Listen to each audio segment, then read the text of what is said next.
ওসমানী বিমানবন্দরকে পূর্ণাঙ্গ আন্তর্জাতিক বিমানবন্দর করার জন্য আমরা দেশ বিদেশে আন্দোলন চালিয়ে যাচ্ছি।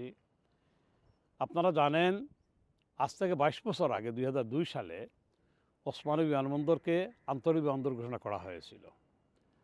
কিন্তু বিগত 22 বছরে ওসমানী বিমানবন্দরে ইন্টারন্যাশনাল ফুলি ফাংশনাল কোনো অ্যাক্টিভিটি সেখানে নেই।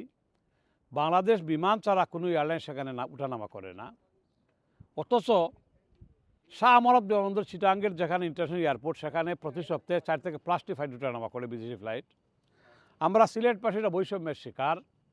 বিমান একতরফা flight London two Sylhet flight পরিচালনা করার কারণে আমাদের কাছে অত্যধিক ভাড়া দায় করে।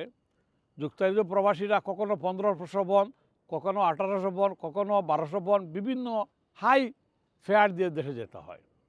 এতে আমাদের ছেলেমেয়েরা দেশমুখী হচ্ছে না, তারা হলিডের সময় অন্য দেশে চলে যায়। আমরা এই ওসমানী বিমানবন্দর যাতে পূর্ণাঙ্গ বিমানবন্দর হয়, এখানে ফুলি ফাংশন অ্যাক্টিভিটিস থাকে, নামে আন্তর্জাতিক, কাজে যাতে আন্তর্জাতিক হয়, সেই জন্য ইউকেতে আমরা একটা ক্যাম্পেইন কমিটি করেছি। এটার নাম হলো campaign committee UK for fully functional Osmani international airport.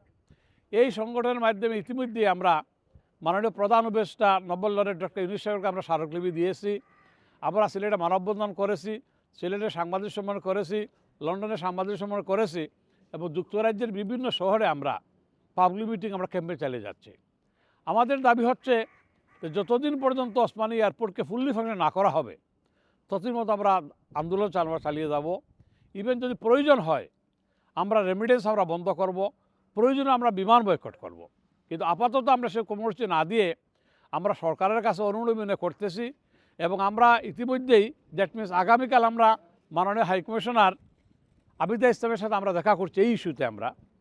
তা আমি অনুরোধ করব বর্তমান সরকার প্রধানকে, আমাদের বিমান মন্ত্রীকে, আইনমন্ত্রীকে, পররাষ্ট্র বিষয়ক উপদেষ্টাকে, সবাইকে অনুরোধ করব যে আপনারা আমাদের এই দাবিটা মেনে নেন। আরেকটা জিনিস আপনার দৃষ্টি আকর্ষণ করতে চাই, 2020 সালে ওসমানী বিমানবন্দরের একটা টার্মিনাল বন্ধের কাজ শুরু হয়েছিল 7,500 কোটি টাকা আপনার বাজেট নিয়ে। গত 3 বছরে মাত্র 22% কাজ হয়েছে, আর তার বাজেট এখন দাঁড়িয়েছে 27,500 কোটি টাকা।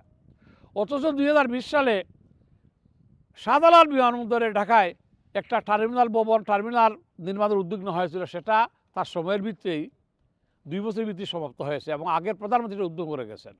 আমরা জানতে চাই যে আমরা সিলেটবাসী বাংলাদেশের আত্মসামাজিক উন্নয়নে এত অবদান রাখার পর, মুক্তিযুদ্ধের সর্বাধিনায়ক বঙ্গবন্ধু আতিউর রহমান মুক্তিযুদ্ধের নেতৃত্ব দেওয়ার পর, এই মুক্তিযুদ্ধের সময় যুক্তরাজ্য প্রবাসীরা আপনার এত সাহায্য করলেন, কিন্তু এটার কি প্রাপ্তি? যে আজ পর্যন্ত আমরা বৈষম্যের শিকার। আজ পর্যন্ত সিলেটের ব্যাপারে আপনার প্রত্যেক সরকারের আপনার গড়িমিশি এবং অবহেলা আমরা দেখতে পাই। তা আমি অনুরোধ করব যে আপনারা দয়া করে ওসমানী বিমানবন্দরকে এটা ফুললি এয়ারপোর্ট করুন। অতি শীঘ্র সিলেট এয়ারপোর্ট থেকে যাতে আমিরাত, কাতার, সৌদি, ব্রিটিশ অন্য এয়ারলাইনে ওঠানামা করে সুযোগ করে দেন। যদি এটা না করেন তাহলে আমরা আন্দোলনের বাধ্য হব, আমরা রেমিটেন্স পাঠানো বন্ধ করে দেবো। তো অনুরোধ আমার সরকারের কাছে, প্লিজ দয়া করে আপনারা আমাদের দাবিটা মেনে নেন এবং সারা বিশ্বের যে যেখানে আছেন সিলেট প্রবাসী সবাইকে অনুরোধ করব আপনারা এই দাবি সপক্ষে আন্দোলন করুন, সভা সমিতি করুন, সরকারের চাপ প্রয়োগ করুন।